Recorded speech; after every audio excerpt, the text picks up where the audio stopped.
आओ एक ऐसा देश बनाएं जहां मिलकर सब खुशियां मनाएं।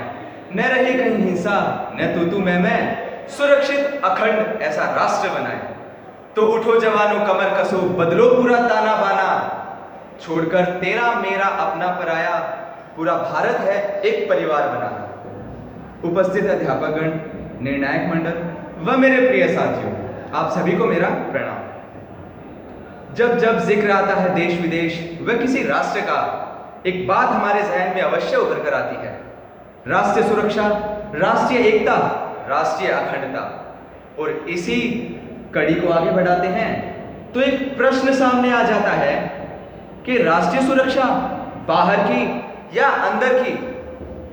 रही बात राष्ट्र की बाहरी सुरक्षा की, तो उसके लिए हमारी बहादुर फौज व अंतरराष्ट्रीय कानून ही काफी हैं, परंतु आंतरिक सुरक्षा केवल तभी कारगर साबित हो सकेगी जब पूरे देश में धर्म, भाषा, प्रांत, रंग रूप, रहन सहन, आचार विचार, खान पान आदि जितनी भी विविधताएं हैं, उनमें अनेकता में एकता की मिसाल कायम हो सके। परंतु यहां तो प्रांतवाद के नाम पर कश्मीर, पंजाब, नागालैंड, गोरखालैंड जैसे आदि अलग होने की बात करते हैं।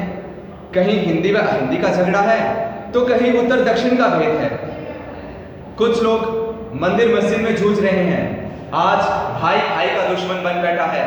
और परिवार और रिश्ते, इनकी तो क्या ही बात करें। जहां रिश्ते शुरू तो हो रहे हैं घरों से, पर खत्म हो रहे हैं कोर्ट कचहरियों में।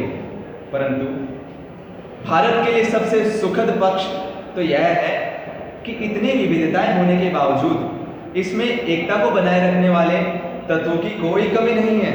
अब देखिए, जब कश्मीर पे संकट आता है तो केरल वासी को भी दुख होता है कि देश के किसी कोने में भी भूकंप या बाढ़ आ जाए तो पूरा भारत सहायता करने के लिए उमड़ पड़ता है।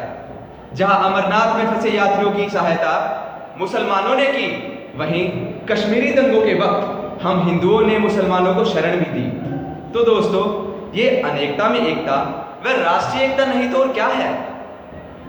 भारत में स्वतंत्रता के स्वर को सबसे ज्यादा बुलंद स्वतंत्रता सेनानी लोह पुरुष सरदार वल्लभ भाई पटेल ने किया, जिन्होंने ये संदेश भी दिया कि एकता ही अपार शक्तियों की जड़ है, शांति का खजाना है व विकास रूपी सूर्योदय है। इतिहास गवाह है, जब बाहरी सत्ता हमारी सरजमी पर अपने नापाक इरादों के संग अपना दबदबा कायम करने में जुटी थी, तो भारतीय, हर एक भारतीय उठ खड़ा हुआ अपनी आजादी के लिए और उन सत्ताओं को उखाड़ फेंका। यकीन मानिएगा, ऐसा सिर्फ इसलिए कर पाए क्योंकि एकता व अखंडता उनके नस नस में बह रही थी। आज वक्त है दोस्तों, जब प्रभुता संपन्न स्वतंत्र भारत देश का हर एक नागरिक उस लोह पुरुष की तरह सोचे, वह फौजी की तरह जिए, देश के लिए जिए, तो यकीनन भारत की एकता, अखंडता व सुरक्षा प्रणाली को कोई बाहरी ताकत तोड़ नहीं सकती है, भेद नहीं सकती है। यह हमारी सहज कर रखी गई धरोहर है, जिसे हमें पीढ़ी दर पीढ़ी आगे बढ़ाना है, लुप्त नहीं होने देना है। और यह हमारी जिम्मेदारी है, यह हमारा फर्ज है कि हम अपने देश की विकास रूपी यात्रा की प्रगति के पथ पर अग्रसर करेंगे। तो याद रखना, एकता का मान तभी रहेगी देश की शान।